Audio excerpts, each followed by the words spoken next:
Ang ipinangako ng Estados Unidos na mga A-10 Thunderbolt II o mas kilala sa tawag na Warthog, ibibigay na nga ba? Ito nga po sana ay karagdagang close air support aircraft para sa Pilipinas. Yan ang pag-uusapan natin, pero bago yan, kung bago ka lang sa aking channel, huwag mong kalimutang mag-like, subscribe at i-hit mo na rin ang notification bell button para lagi kang updated sa mga bagong videos natin.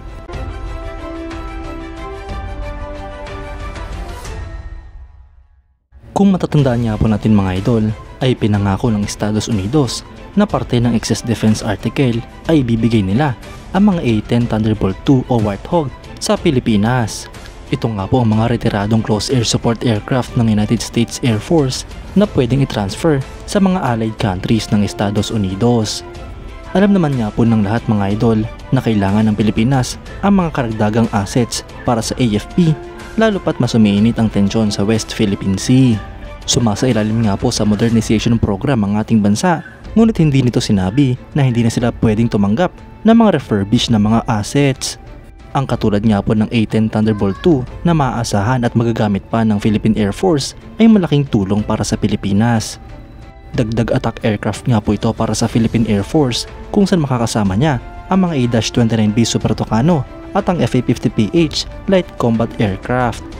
Ayon sa mga reports mga idol, ay wala pa rin ang pagkakasunduan ang Pilipinas at ang Estados Unidos patungkol sa pag-transfer ng mga A-10 Thunderbolt II. Ngunit marami nga rin po ang nagsasabi na plano na ng Estados Unidos na i-transfer ang mga eroplanong ito sa ating bansa. Ito nga raw po ay parte ng commitment ng Amerika sa pagtulong sa modernization program ng AFP at sa pagpapalakas ng puwersa at depensa ng Pilipinas. Kaya't marami nga po ang umaasa mga idol na darating din sa Pilipinas ang mga refurbished na A-10 Thunderbolt II close air support aircraft. Ang Fairchild Republic A-10 Thunderbolt II ay isang single-seat twin turbofan straight-wing subsonic attack aircraft na dinevelop ng Fairchild Republic para sa United States Air Force. Nagserbisyo nga po ito sa Amerika simula pa 1977 at pinangalanan nga po itong Republic P-47 Thunderbolt o mas kilala sa tawag na Warthog. Ang A-10 mga idol ay dinisenyo upang mag-provide ng close air support sa ground troops sa pamamagitan ng pag-atake sa mga armed vehicles, tanks at iba pang ground forces.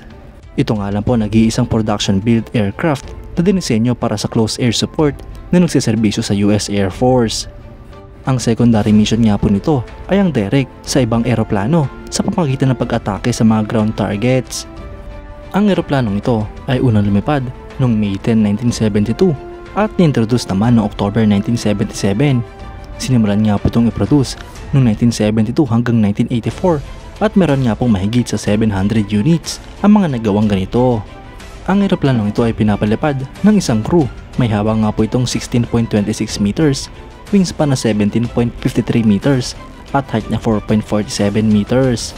Ito nga po ay may empty weight na 11,321 kilograms, gross weight na 13,782 kilograms at maximum takeoff weight na 20,865 kilograms.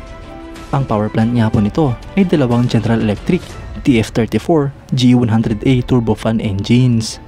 Sa performance naman ay meron nga po itong maximum speed na 706 km per hour, cruise speed na 560 km per hour, stall speed na 220 km per hour, combat range na 250 nautical miles, ferry range na 2,240 nautical miles at service ceiling na 45,000 feet. Ang armament naman nito mga idol ay isang 30mm GAU 8/A Avenger rotary cannon na may 1,174 rounds. Meron nga din po itong total na 11 hardpoints, 8 sa ilalim ng wing at 3 sa ilalim ng fuselage. Ito nga po ay kaya magdala ng mga rockets, missiles at bomba. Ilang halimbawa na nga po dyan ang Hydra 70mm rockets, M9 Sidewinder ng mga air-to-air missiles at Mark 80 series ng mga unguided bombs. Mga idol, siguradong malaking tulong nga po para sa Philippine Air Force kung matatransfer sa kanila ang mga A-10 Warthog ng mga close air support aircraft. Magagamit nga po ito ng Philippine Air Force sa iba't ibang mga misyon, lalo pat kapag nasa kabundukan ang kanilang mga kalaban. Kayo mga idol, anong masasabi nyo? Comment down below for your thoughts and opinions. At yan nga lang po ang pag-uusapan natin ngayon mga idol. Maraming salamat sa panonood. Huwag nyo rin kalimutang mag-like at subscribe bilang suporta sa ating channel. Mabuhay kayo mga idol!